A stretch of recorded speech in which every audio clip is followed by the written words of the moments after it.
Kun raadiyoo sagalee Ameerikaati.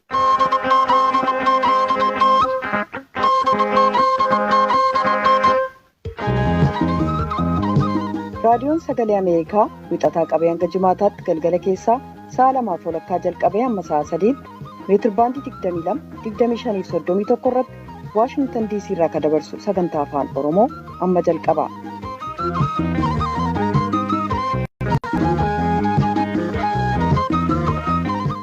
Kanneen raadiyoo marsaa intarneetiif saatalaayitiin Naayilsaatiin akkasumas feesbuukiidhaan sagantaa keenya hordofaa jirtan dhaggeeffatoonni keenya bakka jirtan maratti nagaan keenya sinaa ga'u attamooltan. Jimaata eebda 30 bara 2021 keessummeessituun keessanarraa Antuu Jubee Horaati. Kaabineen Sudaan torban kana keessa waa'ee mirga dubartootaa irratti waliigaltee tokkummaa mootummootaa mallatteesse. Ta'us garuu gumiin ministeerotaa kun mirgoota hanga tokko kanneen seeraan dubartoonni dhiiraan qixxee akka ta'an mirkaneessan raggaasisuu didanii jiran jedhu qeeqxoonni. Itoophiyaan lammiiwwan dhalata Tigraay guutummaa biyyattii keessa jiran kanneen kumootatti lakkaa'aman guutummaatti yakkuudhaan mana hidhaatti guurtee irra caalaa isaanii himannaa seeraa malee baatileedha akka keesse adda baafadheen jiraa jedha maddi oduu Associated Press.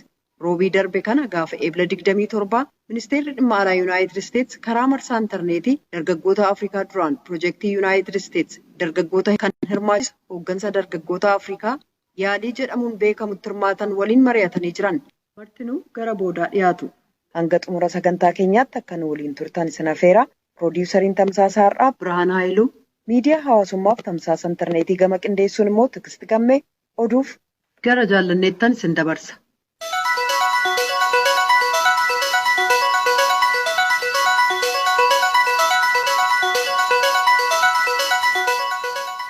Attamooltan kabajamtoota dhaggeeffatoota keenyaa oduun har'aaf qabnu kunoo.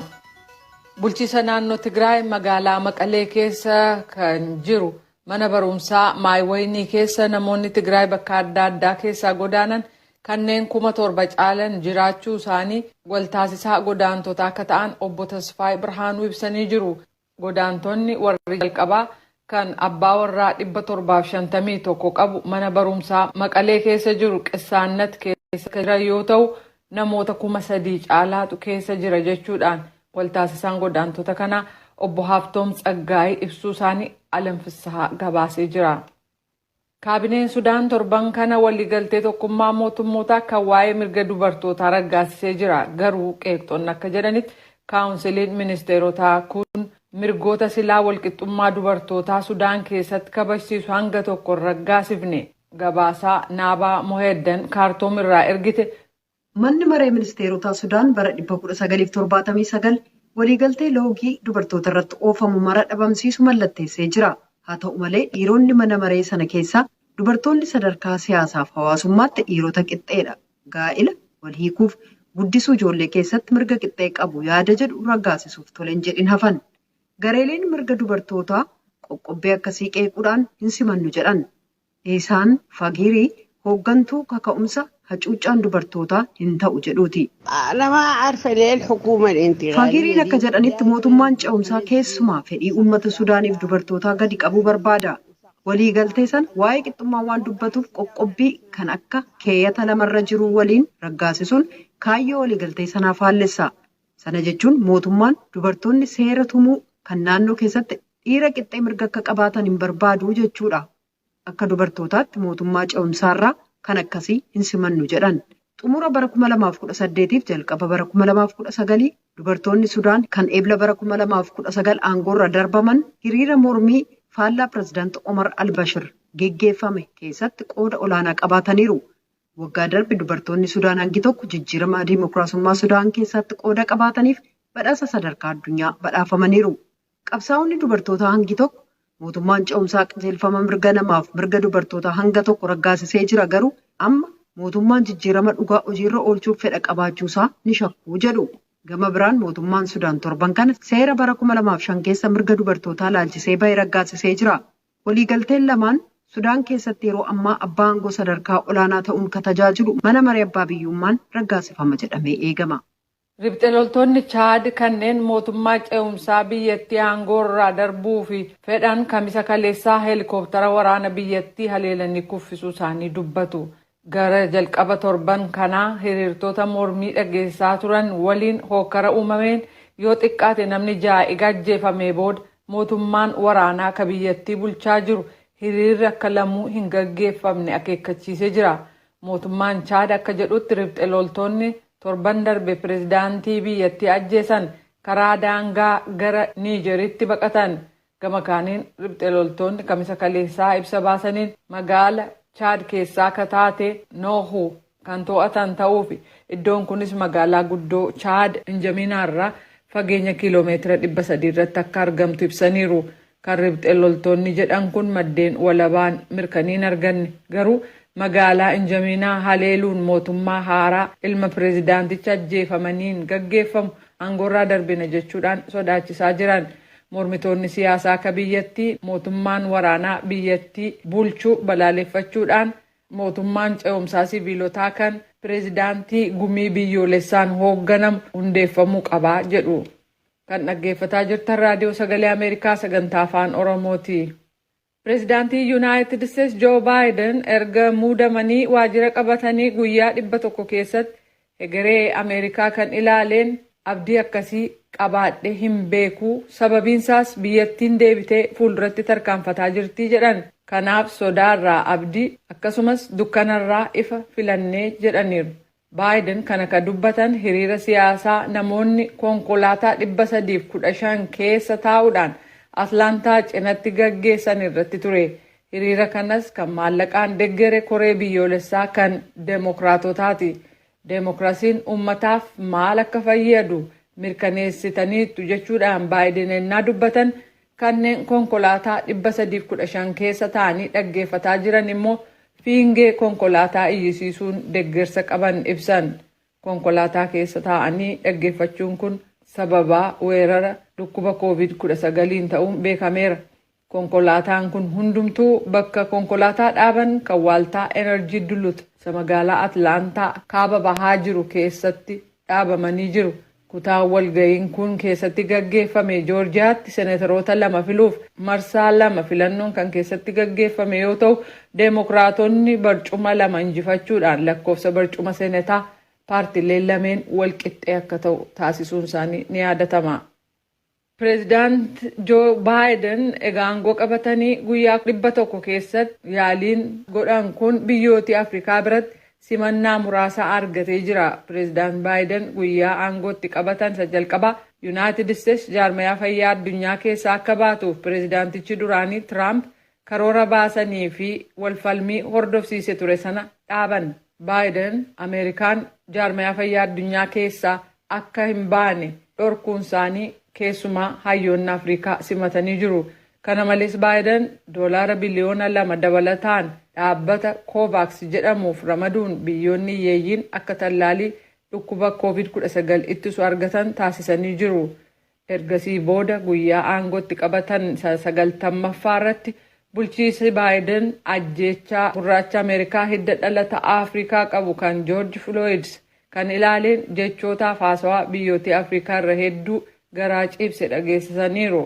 Xiinxaltoonni Afrikaa kan akka Asaandaa Gowaasheng magaalaa Keeptaawun kan Afrikaa kibbaarraa waa'ee saalaaf gosaa kan ilaaleen leenjii kennan akka jedhanitti Baayiden Ameerikaa keessa rakkoon caasaa gosaa yookaan sanyii akka jiru amanuu isaanii simataniiru. Dippiloomatii Ameerikaa ta'uudhaan biyyootii alaa keessa waggootii kurna hedduuf kan hojjetan Brooks Spector yeroo ammaa Johannesburg keessa kan jiran yoo ta'u Baayiden Afrikaaf waan fiduuf jiru yeroon kan agarsiisu ta'aa jedhan. Hojii pireezidaantonni seenaa isaanii keessatti dhiisanii darban waggoota keessatti kan hojjetaman malee kan guyyaa 100 miti jedhaniiru. Israa'el keessatti jimaata har'aa ayyaaneffannaa amantii irratti namoonni du'uu isaanii hojjetoonni tajaajila fayyaa kan ibsan yoo ta'u muummichi ministeera biyyattii Benjamin Netanyahu kun balaa guddaadha jedhaniiru.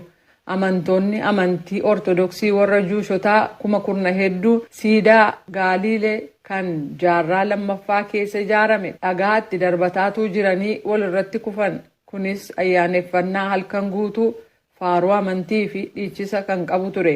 Namoonni ijaan argan akka jedhanitti namoonni karaa dhiphoo taate keessa innaa darban qilleensa dhabuun ukkaamamanii hangi tokko haala tureyyuu hin hubanne turan. Kunis gaara Meeroon keessatti yoo ta'u akeekkachiisa dhukkuba COVID-19 kenname diduun ture. Kanneen madaa'an helikoophteraan gara hospitaala Israa'el gama kaabaa keessa jirutti geeffaman. Aangoonni ambulaansii akka jedhanitti namoonni 103 kan madaa'an yoo ta'u kurna hedduun du'aniiru. Oduun ammaaf qabnu kanuma.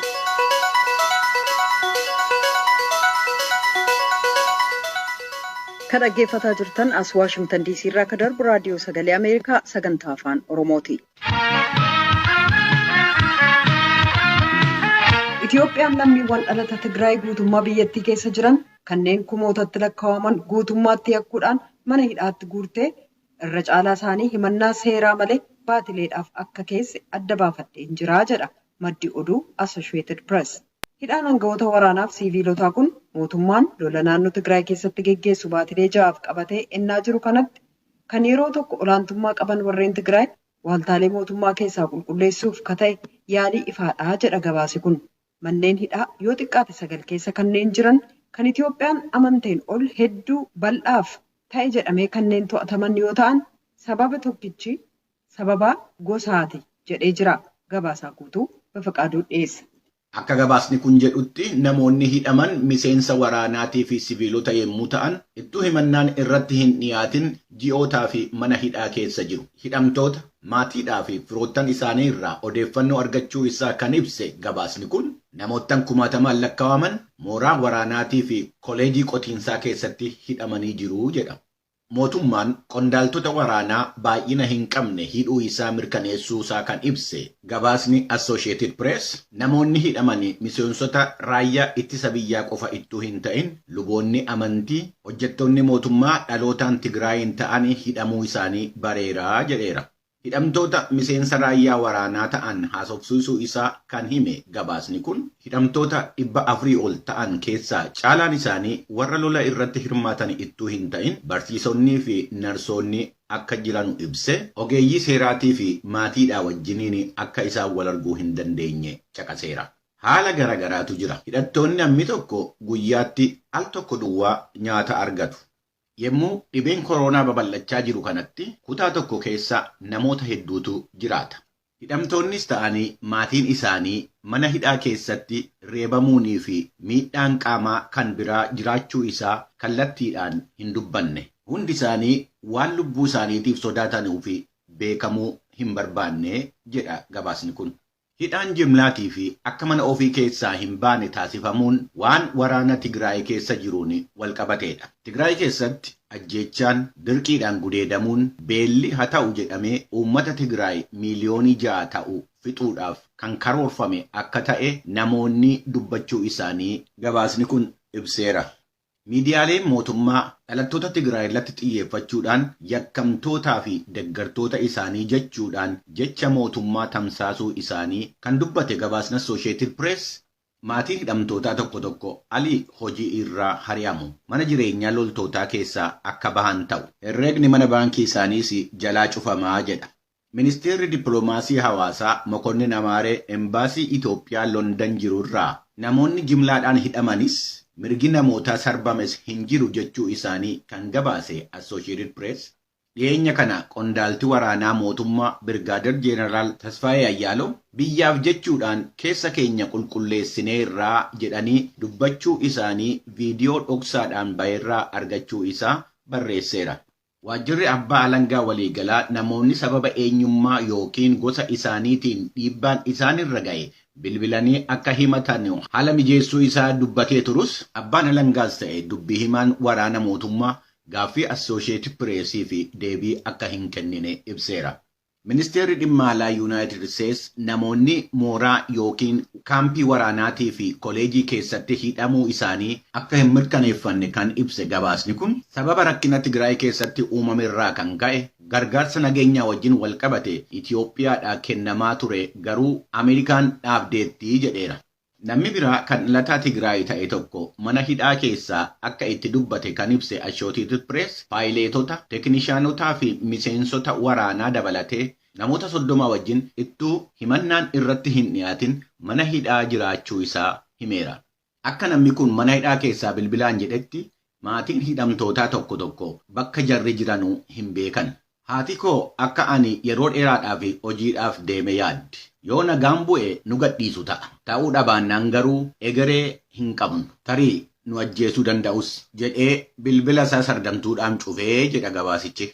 Tilmaamni lakkoofsa hidhamtootaa fi bakki isaan itti hidhaman adda adda.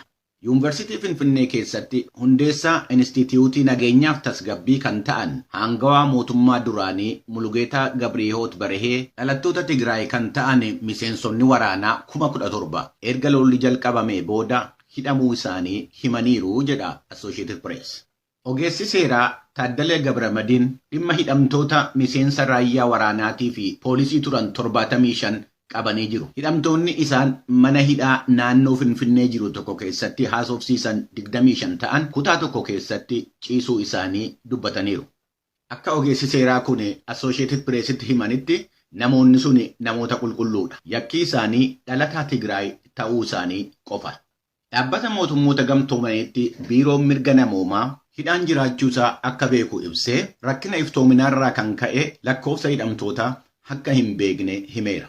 Komishiiniin mirga namoomaa Itoophiyaa gaaffii Associated Pressii fi deebii kennuu baatus ibsa dhiyeenya kana baaseen hidhamtoonni haqa loogii hin qabne mirga maatiidhaan daawwatamuu mirga wal'aansa argachuu akka qaban ibsuusaa himeera. Namoottan hidhaa keessa jiran kanaaf fuula duratti maal akka ta'u ifa miti. Akka namoonni lama Associated Pressitti himanitti barumsi haaromsaa jalqabeera. Namni tokko akka firrisaa barumsa haaromsaa kanaaf deeme natti himeera kan jedhe Associated Press hidhaan kun dhalattoota Tigraay gara mormitoota mootummaatti geeddaruu danda'a jedheera. Takla Birhaan Waldasillaasee balaliisaan humna qilleensa Itoophiyaa ture. Innii fi hiriyoonni isaa hooggantoota TPLF wajjiniin quunnamtii qabdu jedhamanii himataman. Inni hidha mana isaa keessaa miliqee bade. Akka hiriyoonni isaa itti himanitti naannoo waajjira humna qilleensaa Itoophiyaa Bishooftuu keessatti namoonni 1,000tti tilmaamanu hidhamanii jiru jedhee akka itti hime Associated Press gabaaseera. Balaliisaan xiyyaara waraanaa Takla Birhaan Waldasillaasee kanaan dura Tigraayin irra goree hin loluu jedheen ture. Amma garuu ittuun carraa argadhe saba kootiif nan lolaa jechuusaa gabaasni Associated Press kun ibseera.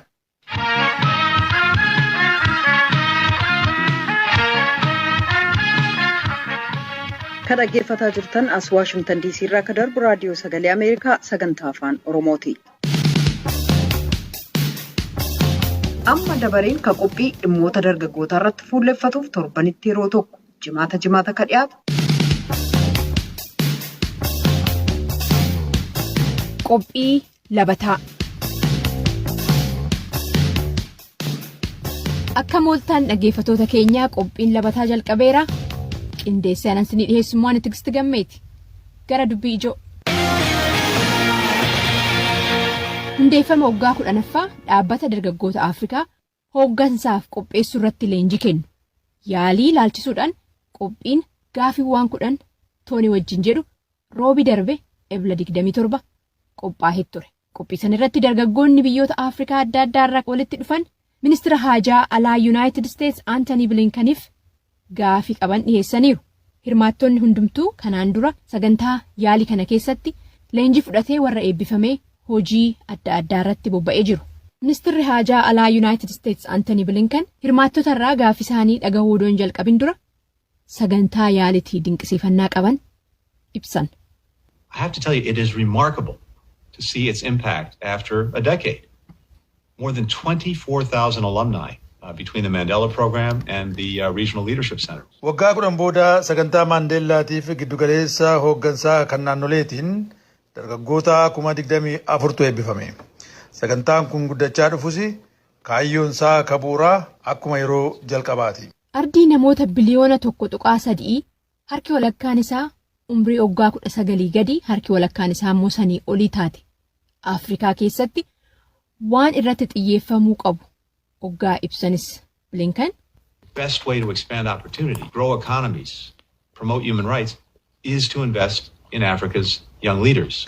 Carraa babal'isuu fi dinagdee guddisuu fi qabiinsa mirga dhala namaa irratti hojjechuudhaaf wanni barbaachisu dargaggoota Afrikaa irratti investi gochuudha.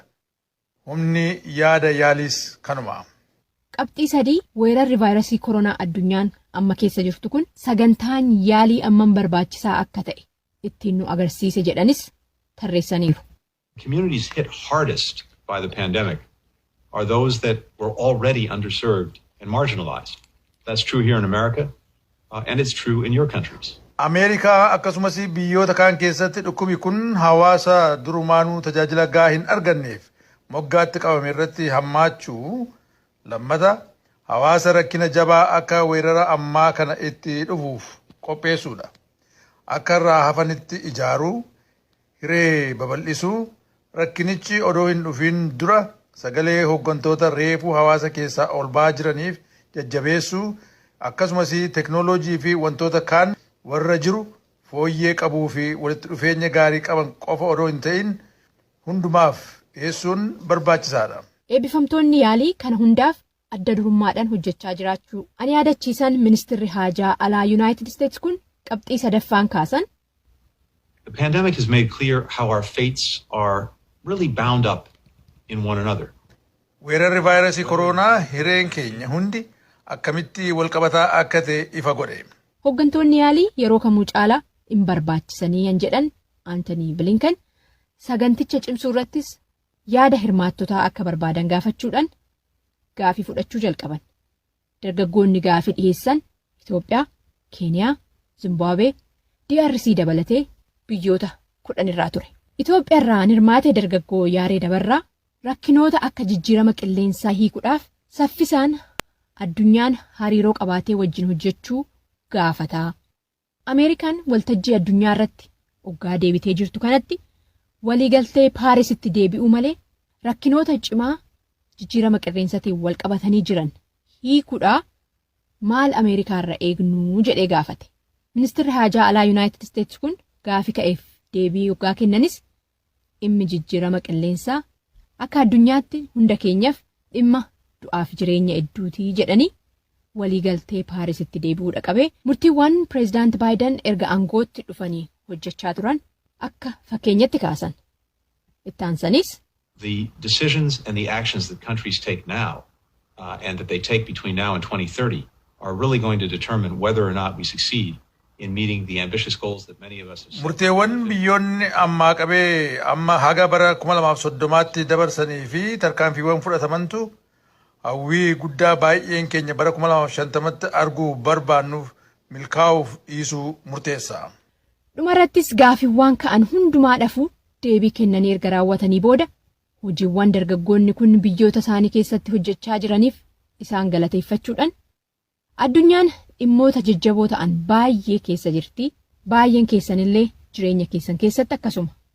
Garuu hojiin keessan bu'aa akka qabu yaadachuun dagatinaayi.